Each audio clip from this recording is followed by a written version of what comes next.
గర్భగుడిలో శ్రీ లక్ష్మీ అమ్మవారితో కొలువుదీరిన నరసింహస్వామిని దర్శించుకున్నాము. నాచారం గుట్టలో వెలిసిన ఈ శ్రీ లక్ష్మీ నరసింహస్వామి ఆలయ విశిష్టత, ఇక్కడ హిస్టరీ ఏంటో ఒకసారి ఇక్కడ ప్రధాన అర్చకులు జగన్నాథాచార్యులు గారిని అడిగి తెలుసుకున్నాము. నమస్కారం అండి. సార్ చెప్పండి, అంటే తెలంగాణలో అనేక టెంపుల్స్ ఉన్నాయి, నరసింహస్వామి టెంపుల్స్. అందులో ఈ లక్ష్మీ నరసింహస్వామి ఆలయ ప్రతిష్టత ఏంటి నాచారం గుట్టలో? సత్యం బ్రవీవ మనుజాః స్వయమోద్భబాహు యోమాం ముకుంద నృసింహ జనార్దనేది జీవన్ జపంచ అనుదినం మరణేరుణీవ పాషాణకాష్టదృశాయ దదామి ముక్తిం. దీని యొక్క భావం ఏంటంటే, స్వామివారి యొక్క ప్రహ్లాద సత్యం బ్రవీ, ఎవరైతే సత్యం స్వామివారి యొక్క తెలుస్తారో నేను ఎప్పుడు ఎల్లప్పుడూ భక్తుల్ని పొంగు బంగారమై కాపాడుతుంటాను అనే ముఖ్య ఉద్దేశంతో మాతా నృసింహచ్చ పితా నృసింహ భ్రాతా నృసింహచ్చ సఖా నృసింహ విద్యా నృసింహో ద్రవిడం నృసింహ స్వామి నృసింహ సకలం నృసింహ. తండ్రి తల్లి నేను అన్ని సర్వం నేనే నన్ను కోర్చినట్టుతో నేను అందరినీ నా యొక్క భక్తుల్ని ఎల్లవేళగా కాపాడుతున్నాను అని స్వామివారి చెప్పకనే మనకు చెప్పారు. శ్రీమన్ నృసింహవే గరుడద్వయాయ తాపత్రయోపశమనాయ భోషదాయ కృష్ణాది వృచ్చిక జలాగ్ని భుజంగరోగ కేశవ్యాయ హరయే గురవే నమో ఓం స్వస్తి.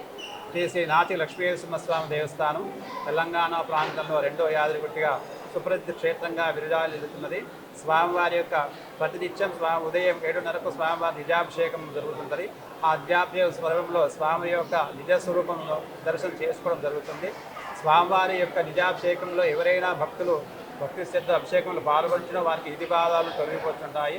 ఇక్కడ స్వామివారు ఉగ్రనరసింహ స్వామిగా వెలిచారు. ఇక తీస్తూ వెలిచినటువంటి స్వామివారు తదనంతరం అందరూ స్వామివారికి ఒకరే ఉన్నారు కాబట్టి అప్పుడు మునులు తప్ప వాళ్ళంతనే బాగుంటుందని లక్ష్మీదేవిని ప్రతిష్ఠించడం జరిగింది.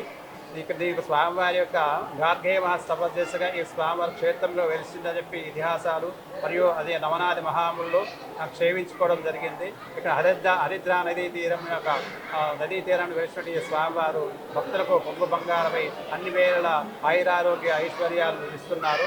స్వామివారి యొక్క ఇతిబాధలు ఏదైనా దుష్టగ్రహ పిశాచిక ఏదైనా ఇతిబాధలు ఉన్నట్టు స్వామివారి దగ్గర అర్ధమండలం కానీ మండలం కానీ యొక్క ప్రదక్షిణాలు చేస్తూ వారి యొక్క బాధలు తొలగిస్తూ మనకు ప్రత్యక్షం భక్తుల ద్వారా మనకు చెప్పడం జరిగింది. అదేవిధంగా మనకు చూడడం జరిగింది. ఎల్లైతే స్వామివారు నీవే నాకు సర్వము అని అన్న కొలిచినతో వారికి నేనున్నాను అని చెప్పి అభయమిస్తూ స్వామివారు భక్తులు అదేవిధంగా కొలు జరుగుతున్నది. అదేవిధంగా స్వామివారి యొక్క ముఖ్య కైంకర్యాలు పాల్గొన బహుళ పంచమి నుంచి ఉగాది వరకు స్వామివారికి అత్యంత వైభవంగా బ్రహ్మోత్సవ కార్యక్రమాలు జరుగుతుంటాయి. తదనంతరం స్వామివారి నృసింహ జయంతి కార్యక్రమాలు కూడా 5 రోజులు అత్యంత వైభవతగా జరుగుపడుతుంటాయి. తదనంతరం అధ్యయనోత్సవ కార్యక్రమాలు వాళ్ళ స్వామివారి శ్రీ నక్షత్రంతో పాటు నమ్మాల్వారి రామాంజన మనవారి యొక్క ఆల్వారి వారి యొక్క నక్షత్రాలు అత్యంత వైభవతగా జరుగుతున్నది. అది మార్గలి యొక్క మార్గో తిరుపావి కూడా అత్యంత వైభవతంగా స్వామివారి సన్నిధిలో జరపడం జరుగుతున్నది. ఈ యొక్క స్వామివారి భక్తుల యొక్క కోరిక మేరకు ఈ వారి ఇక్కడ వచ్చే వారికి వసతితో పాటు అన్ని విధాల స్వామివారి క్షేత్రం కార్యనిర్వాహకారి యొక్క వారి అందరూ కూడా ఇక్కడ ఏర్పాటు ఉండడానికి కూడా స్వామివారి దగ్గర క్షేత్రంలో ఏర్పాటు చేయబడుతుంది. ఎవరైనా వచ్చి ఉండి స్వామివారి ఉదయం సేవించుకొని జరగడం వెళ్ళడానికి అన్ని వసతులు కూడా ఉన్నాయి. ఈ యొక్క ఈ యొక్క దీని యొక్క అందరూ కూడా ఉపయోగించుకొని స్వామివారికి ఎల్లెలగా ఆ భక్తులను కాపాడుతున్నారు కాబట్టి వినియోగించుకొని స్వామివారికి ముఖ్యంగా సేవించుకోవడం జరగాలని మా గురుగారు. ఇక్కడ అంటే లక్ష్మీ నరసింహస్వామి అంటే ఉగ్ర రూపంలో ఉన్న నరసింహస్వామి మొదటగా ఇక్కడ అంటే ఈ నాచారం గుట్టకు అతి దగ్గరలో ఉన్న ఒక గ్రామంలో వెలిశాడు. అక్కడి నుంచి నచ్చక ఈ గుట్టపైకి వచ్చారంటున్నారు. అది ఎందుకు వస్తుంది? కేవలం స్వామివారి ఇక్కడనే కొండనే వచ్చారు. ఎప్పుడైనా నృసింహ అవతారం ఎక్కడైనా కొండ గుహలనే వెలిచినట్టున్నది. అదే ఇక్కడి నుంచి ఆదిశేషావతార కొండ ఇక్కడి నుంచి మనం ముందుగా గుహ ఉంది కదా, ఆదిశేషావతారం ఆ కొండకే స్వామివారు వెలిచారు. హిరణ్యకం ఉగ్రనరసింహ స్వామి దాన్ని తీస్తూ కూర్చొని చూస్తూ వెలిచిన స్వామివారు. ప్రధాన స్వామివారు ఒక్కరు కాబట్టి లక్ష్మీదేవి ప్రతిష్ఠిత, అందుకే లక్ష్మీ విడిగా ఉన్నారు. అందుకే లక్ష్మీ నరసింహ అప్పుడు శాంతి స్వరూపమై ఆ భక్తులకు అందరికీ కూడా దర్శనమివ్వడం జరిగింది. ఇది ఒక మా 500 సంవత్సరాల పూర్వంగా జరుగుతున్నాడు. అదే అంతకుముందు ఏం జరిగింది మాకు తెలిసినట్టు 500 సంవత్సరాలుగా స్వామివారి ఇక్కడ తెలిసినట్టుగా మా యొక్క దృష్టికి వచ్చింది.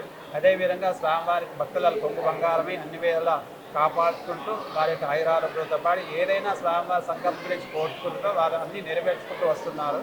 కావున స్వామిని దర్శించుకొని అందరూ భక్తులందరూ తరించగానే మనవి చేస్తున్నాం. ఓం స్వస్తి ప్రయాభ్య పరిపాలయంత న్యాయేన మార్గేణ మహిమేష గోబ్రాహ్మణేభ్య సోమశ్రితం లోకా సమస్త సుఖినో భవంతు. ఇంకొకటి సార్, ఇక్కడ అంటే నాచారం గుట్టకు వచ్చి లక్ష్మీ నరసింహ స్వామిని మొక్కితే అంటే జనాలు ఎన్నో కష్టాలలో ఉంటారు, ఏదో కోరికతో వస్తుంటారు, కష్టాలు పోవాలని వస్తుంటారు కదా, వాళ్ళకి ఆచారం నుంచి బయటపడతారు అనేది కూడా అంటున్నారు. అది అట్లాంటి మంది ఎంతమంది భక్తులు ఉన్నారు, అది నిజంగా కళ్ళ ముందు కనబడిందా? ఏదైనా భక్తుడు మన త్రికరణ శుద్ధితో వచ్చి స్వామివారు మీరే నాకు ఇతరులు ఇవ్వలేని స్వామివారి మనస్ఫూర్తిగా ఎవరైనా కోరుతుంటో వారికి భక్తులు స్వామివారి ఎలివేళ వారు కాపాడుకుంటూ వస్తున్నారు. ఏదైనా మన సంకల్పంలో ఉండే ఏదైనా ముడుపు కానీ ఏదైనా కట్టుకోవాలి, స్వామి నాకు ఈ యొక్క కార్యక్రమాన్ని నాకు చేయండి అని చెప్తే అదేవిధంగా స్వామివారి యొక్క కోరిక నెరవేరుస్తున్నారు. ఏదైనా వాళ్ళకు ఉంటే ముడుపు ద్వారా స్వామి కొబ్బరిక టెంకాయ కట్టినట్టయితే వాళ్ళు మిగిలిన తర్వాత అయిపోయిన తర్వాత స్వామివారికి ఏదైనా టెంకాయ రూపంగా సమర్పించడం జరుగుతుంది. అదే ఈ జరిగినట్టు విషయాలు భక్తుల ద్వారా ఎన్నో అందరూ చెప్పడం జరిగింది. స్వామివారు మహానిర్గుణ అయినటువంటి స్వామివారు వారి యొక్క దర్శనం చేయించిన మనకు త్రికరణ శుద్ధితో ఎవరైనా స్వామివారు సేవించుకుంటారో వారి కోరికలు నెరవేరుస్తూ వస్తున్నాడు. ఇంతవరకు నెరవేరుస్తూ ఇక ముందు కూడా నెరవేరుస్తారు ఇతిహాసాలు మనకు కూడా ప్రత్యక్షంగా అర్చకులు గారు నేను కూడా దాన్ని భక్తుల ద్వారా ధృవీకరించడం జరిగినది. ఇంకొకటి, మనము ఏ టెంపుల్కి వెళ్ళినా మామూలుగా గర్భగుడి చుట్టూ తిరిగి ప్రదక్షిణలు చేసి గర్భగుడిలో దేవుణ్ణి మొక్కుతాం కదా, ఇక్కడ అట్లా లేదు. ఎందుకోసం? స్వామివారి ప్రదక్షిణ అంటే అంతా ఒకే కొండకు వెళ్తారు కాబట్టి గిరి ప్రదక్షిణ చేయాలంటే పుష్కరితో చుట్టూ చేయాల్సి వస్తుంది. స్వామివారి స్వయం ప్రదక్షిణ చేయాలంటే అందుకు కొండకే కొంటారు కాబట్టి చేయడానికి కొంచెం ఆస్కారం. స్వామివారి ముందే ప్రదక్షిణ చేయడానికి ఒక ఆస్కారం ఉన్నది.